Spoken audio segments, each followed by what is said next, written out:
Right, hi guys. This is going to be a much requested Mahorka review. It's unscripted. As you can see, it's late, it's dark, so video quality is going to be crap. And yeah, let's begin basically. I'll start with an anecdote. Technically speaking, Mahorka is sold as a pesticide of sorts, natural organic pesticide. And this is a Crimean Mahorka, Krymska. I haven't tried this one yet. So it's 100% natural.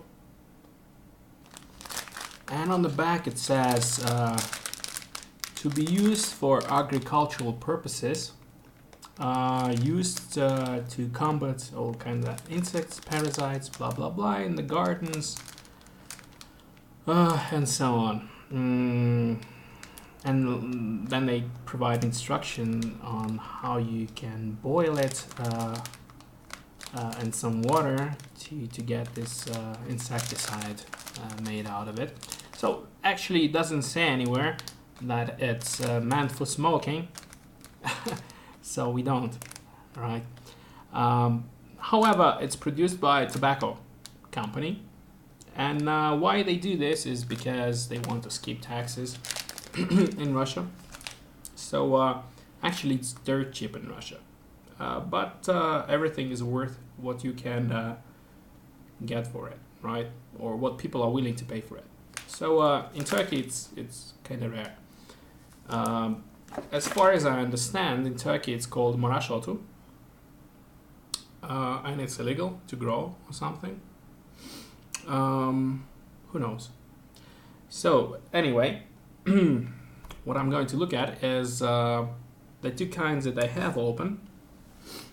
One of them is from Krasnodar region.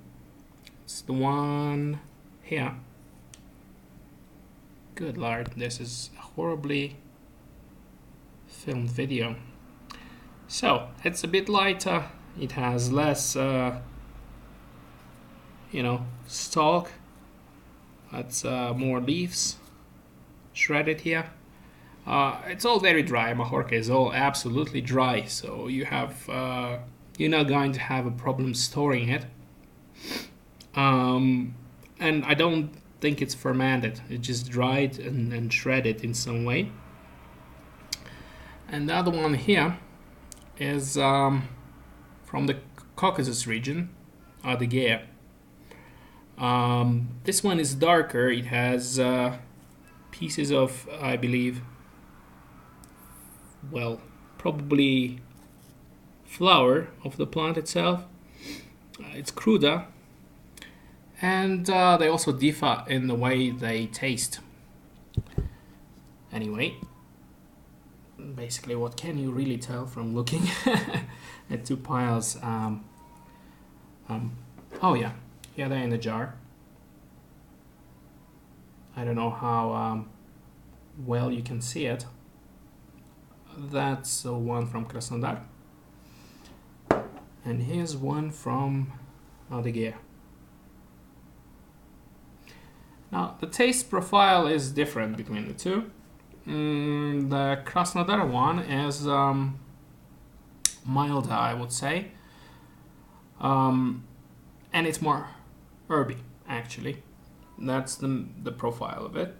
Now, Nicotiana rustica is known to be high on nicotine, but I really cannot say that for either of the two. Actually, they smoke fairly mild. They have an unpleasant room note. They might scratch you a little bit in the nose, but other than that, it's a fairly mild tobacco to smoke, actually. Taste will probably remind you of meaw tobaccos, if you know. I think Manila or something is producing them. Yes, the other one. The other one being from the Caucasian region. The darker one and the cruder one. Smoke is mild enough, but has a different taste profile. Basically, the dominant notes are tree bark, maybe oak or something like that. It also has herby notes, and it has a bit of, I don't know if you've ever had acorn coffee. Well, I would argue that it's a bit of an acorn coffee flavor. Now, it doesn't, even though it's very dry, it doesn't burn hot, so it's not going to burn out your pipe. Because it's quite dry, it's going to burn fast. So it's a shot tobacco, you could say. So if you don't have much time and you just want to have a break, a smoke break, but you quit cigarettes, Mahorka could be your thing. Yeah, what else to add, really? Different kinds, taste different.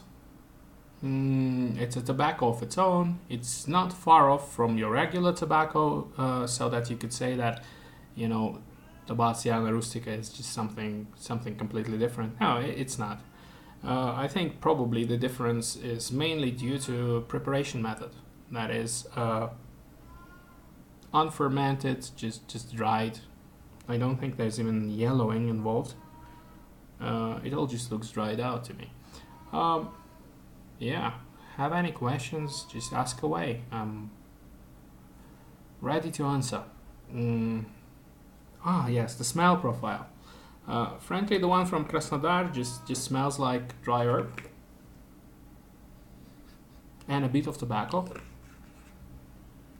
Not repulsive like cigarette tobacco, but basically like tobacco plant.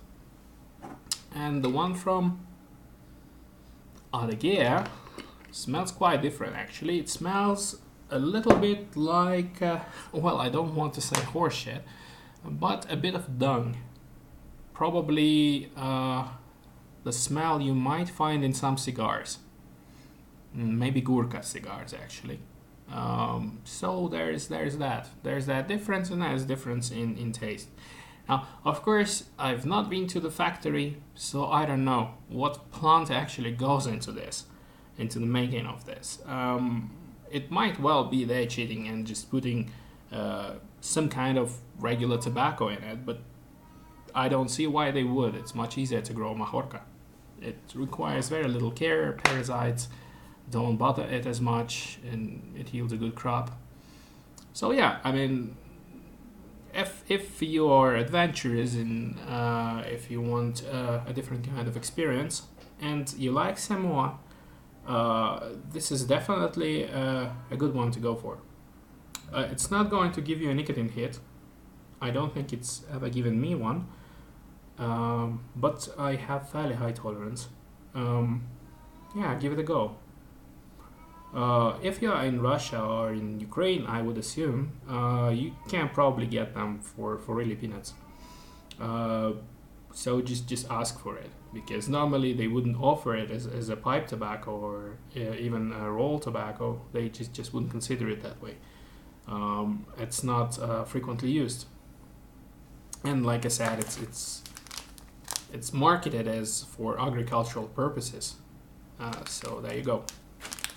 Really do ask some questions. I would probably make a follow-up review, and I don't even know how this whole thing filmed itself because of a different software, and everything just looks distorted as I'm looking at it. Alright, cheers guys.